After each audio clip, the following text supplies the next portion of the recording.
Hi, this is Janice, Sky Shy Travels with the Sky Shy Travel Guide Live. And today I want to talk a little bit about the White House Travel Blogging Summit, which was held December 9th at the White House, of course, in Washington, D.C. Um, the list of attendees included 100 of the top travel bloggers, as well as general bloggers, and those in the travel industry as well.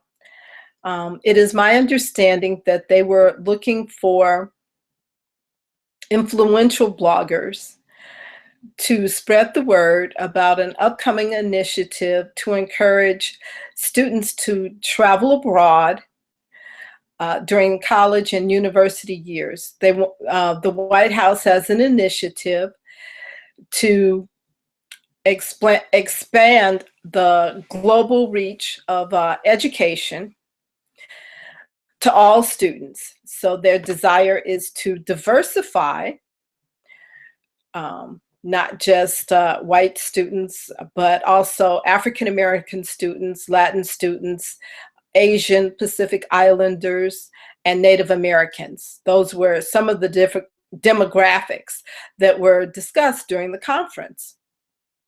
And I find it particularly interesting that there were white travel bloggers invited from all over the globe, including Australia, to promote this initiative abroad. But there seemed to be diversity lacking when it comes to African American or Black bloggers, Black travel bloggers, I should say. Black travel bloggers were not invited to ask questions about the programs. They were not invited to promote the program to African American or Black college or university students. They were not even asked their opinions or to participate in the conversation. And when I first heard about this top 100 list, I asked to see the list from the travel blogging community in a Facebook group. So that happened in November when I asked, I inquired about it. And the bloggers said that the lists were based on media kits as well as Google Analytics.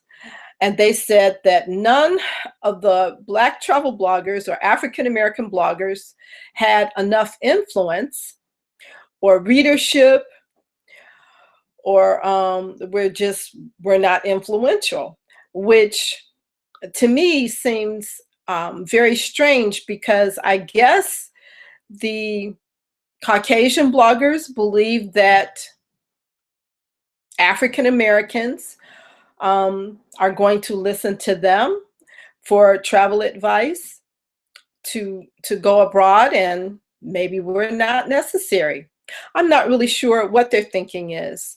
They kept the travel blogging community stated over and over. We got into a very, very heated debate about this. They stated several times that it had nothing to do with just like their relationships. But I said it has to do with their relationships, because for some reason they don't see Black travel bloggers. There are lots of press trips, lots of invites by tourism boards, and very rarely do they recommend a Black travel blogger or African American travel blogger or a blogger of color. So I think it's a disturbing trend for a group that is supposedly multicultural, have an understanding of other cultures, or claim to be, well-traveled, well-connected, and able to communicate with other people. But they certainly do not see us. And I would like to see that change. I would like to have an open dialogue about how we can make changes to that. So I think it's particularly disturbing that even after I pointed out that, hey, you're missing out on a segment of people, I blatantly said that it was racism, and I still do believe that it is. They're just programmed not to see us.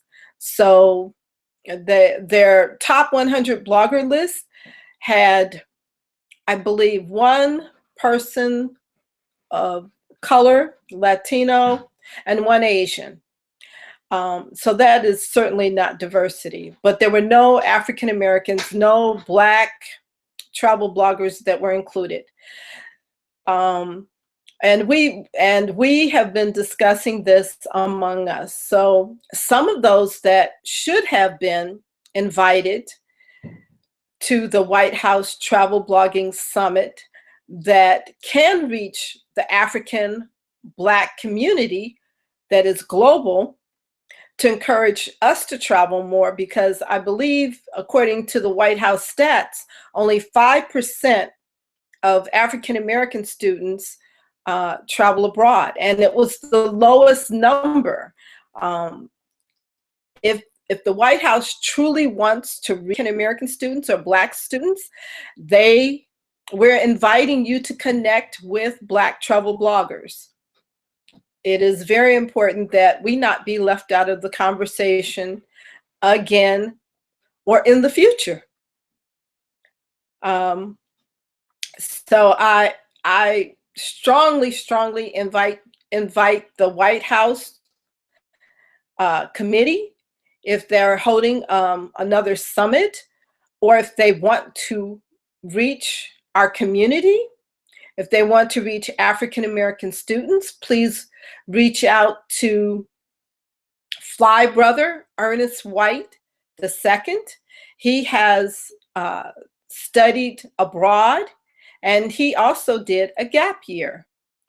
I also ask you to reach out to Ronnie Fahida. She has studied abroad, as well as Nadine White, Adina Abashir, Tracy Coleman, myself, Janice Temple. I did a gap year study abroad. So we do have influence with our community. There are large Facebook groups of African American travelers. Nomadic Travel Tribe is one of the largest ones.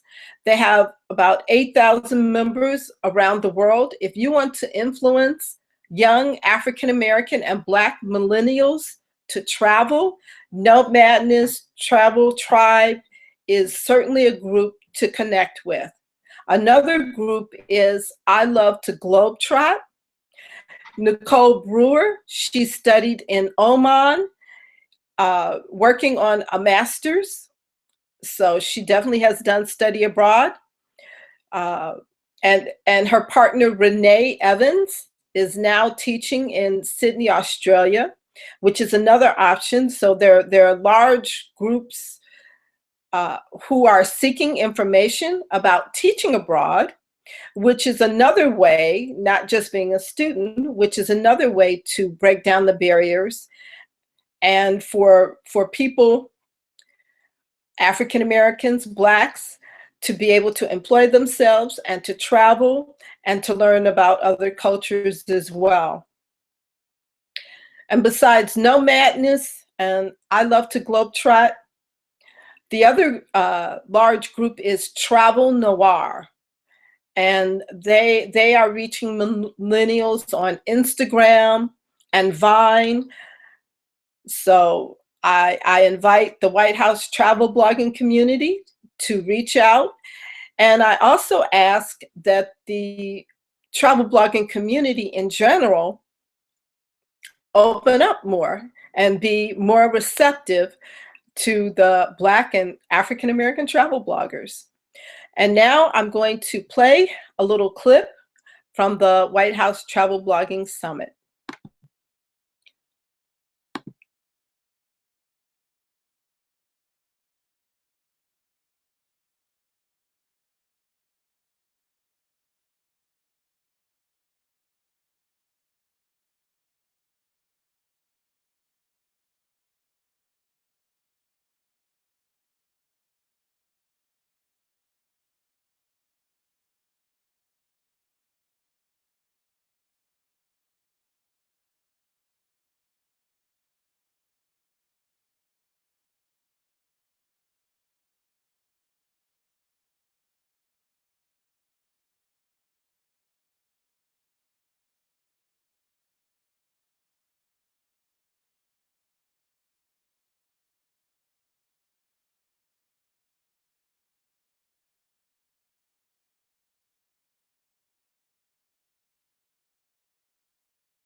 That's a good So idea. you can see that